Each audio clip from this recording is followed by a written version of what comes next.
Hello, it's Astrid Gracie, head teacher at Davidson's Mains Primary School here, and thank you for taking the time to view this presentation, which is all about reporting to parents and our proposals for improving our practice starting this session. So during this presentation, I'm hopefully going to cover why we need to report, the sort of principles and purpose behind it. We're going to look at what we've done in the past and why there's a need for change, the case for improvement, and then talk about how we think it's going to work and what our next steps will be. And you will be an integral part of that approach. Now, I just wanted to start by setting things in context. And this is a very useful quote from the National Improvement Framework for Scottish Education from 2016. And it's about highlighting that you need access to information that helps you understand how your child is progressing and how you can help play a part in their education. It's all about communication. Now, Building the Curriculum 5 is one of the core foundation documents that helps set out curriculum for excellence in Scotland. And this sums up beautifully that the purpose of reporting is to support and improve learning. I particularly like this quote from the National Parent Forum of Scotland, which is that learners are a living report card and own and need to understand their learning and how to talk about it. Because it's not just about how we communicate with parents, it's how we communicate with children. For our children to grow and progress and become successful learners and confident individuals, they need to understand what they're doing well and how far they've come, how well they've progressed, and what they need to do next. So being able to talk about your learning and what you need to do next is vitally important to this process. So that Scottish Government document on Building the Curriculum 5 sets out the key principles of reporting. It has to be regular, it has to be meaningful and purposeful and ongoing throughout the year. It needs to support and improve learning.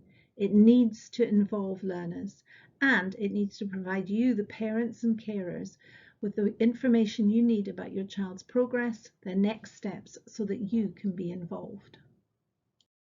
So having summarised the sort of big context, the wider picture of how reporting works, what it should achieve, let's look at what we've been doing pre-COVID at Davidson's Mains. So you had 2 parent consultations, November and May. There was a house coffee morning in January. There was 1 written report / learning conversation that would come out in April. And there was an end of year attainment summary report in June. Now, some of you may have forgotten all this as we've lived through COVID and things changed, but that's what we did historically in this school. So why do we need to change things? I think there have been some big lessons learned during COVID that have rather catapulted us into this and perhaps put the cart before the horse. And led us to believe that we just need to go ahead and make changes. I think our previous reporting procedures do not entirely fit with the big picture as set out by the Scottish Government nationally. So we did learn some big lessons during COVID. We found face-to-face meetings very valuable, and also they were greatly valued both by yourselves and by the teaching staff. That is sometimes the best way to pass on and to receive information from parents, perhaps to say the things that you wouldn't normally put in a written report, but to have an open and frank discussion.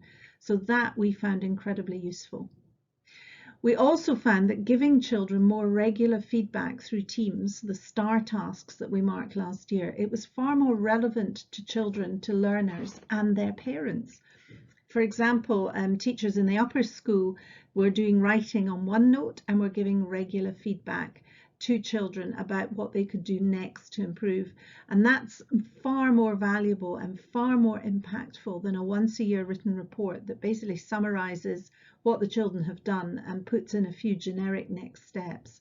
The personalised nature of what teachers were saying to children during remote learning and the feedback they were giving was far more valuable, and we saw improvements in what the children were doing as a result.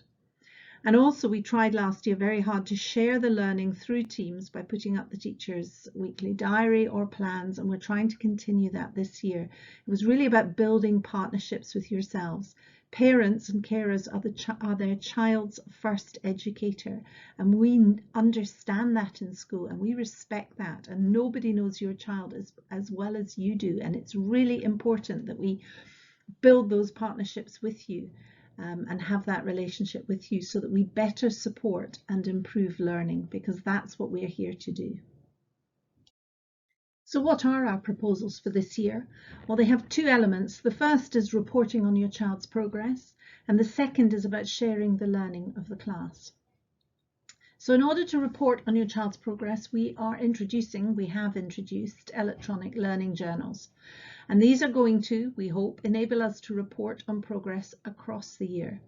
How and when we will do that will be developed in consultation with teachers and actually with the group that I hope to set up with parents.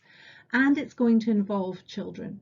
This is a big learning curve for us, a big learning process, and we're going at it steadily. But we hope that as the process evolves over the year, it will give you, the parents, the information that you need. There will still be 2 face-to-face parents consultations. Our next ones are coming up from next week and again in March. And these will be done remotely at the moment on Teams. Perhaps in March parents will come in, although our remote meetings were very well received and enabled a lot of parents to attend who might otherwise have to do childcare. As the children are back in school, they're obviously using jotters. Last year you could look at what they were doing on Teams, but this year we will send their jotters home prior to parents' consultations so that you can have a look at what your child is doing. We're also going to be doing a project with the cluster primary schools, some of whom already use learning journals, and we're going to be using OneNote, and that will be through Teams for our primary 6 and 7, possibly primary 5 children. It's all part of our digital learning. But we're going to be looking at how we use OneNote for writing, for feedback. But more information will come out about that. And we're also going to provide you with your end of year attainment summary report like we did in June. That is the thing that we legally have to hand out to you, saying what level your child has achieved and what level they're working at, and information on their attendance in school. The second part of our reporting process, because reporting is not just that written report, it's about everything. It's about understanding what your child is doing in their learning. It's about sharing the learning. Again, the electronic learning journals are being used to share the learning of the class for the week, and that replaces the bulletin that we used to do.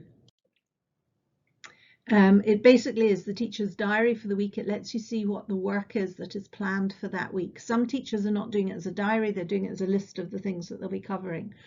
Please bear in mind that when a teacher puts a plan up on a Friday or a Sunday night, things can change because of the weather, because of staff absence and circumstances. So it's not adhered to rigidly if there's a problem or an issue. Our teachers have to be flexible, but it at least will give you an outline of what the learning is that is planned for the class. We're also looking to reintroduce house coffee mornings post-COVID. I know how well those were received with parents in my first year here, and I think they're a wonderful thing that you can come in and talk to your child about their learning and share it with them. Again, post-COVID, we're going to hopefully have a stage assembly or performance of some kind, depending on the age and stage of the children. And we also plan to have a class open day. I'm sincerely hoping we can do that at some point across the year. And that again will be in a post-COVID world. So if that's the plan, how will we know if it's working? Well, there are several elements. We're doing a lot of work with the teaching staff, continuing professional development, to look at how to use e-learning journals effectively so that we give parents sufficient, adequate and informative feedback on how their child is getting on and what they need to do next, and how they involve the children in the process. We need to build in staff review time across the year. We need to consult the children. They are probably the most important element in this, and we will be doing that through the Pupil Council and sampling individuals, and in consultation with children and staff, looking at how children can play a part in the e-journals. And of course, we will be seeking parental feedback to adapt and improve our practice. I'm not promising it will be perfect from the start, probably far from it, and it's really important that we engage in a conversation with yourselves about how to make it better. And on that last point, our next step is to establish a parents' working group. I would love to be able to have every single parent in the school on the working group, but as you will appreciate, it's not that easy. And we need a sort of sample of parents from right across the school, from different stages, from different backgrounds, with different interests and different points of view, because that's what will give us a healthy representation of parental views. If you are interested, could you email the school? And you could put the title reporting group on your email, and the office will pass that on to me, and I will see about setting up a small consultation group. We will probably meet 2 or 3 times across the year, or more if we consider that necessary. Thank you very much for listening, and thank you for working with us, and we look forward to seeing how this process evolves and develops and makes a difference for the children at Davidson's Mains Primary. Thank you.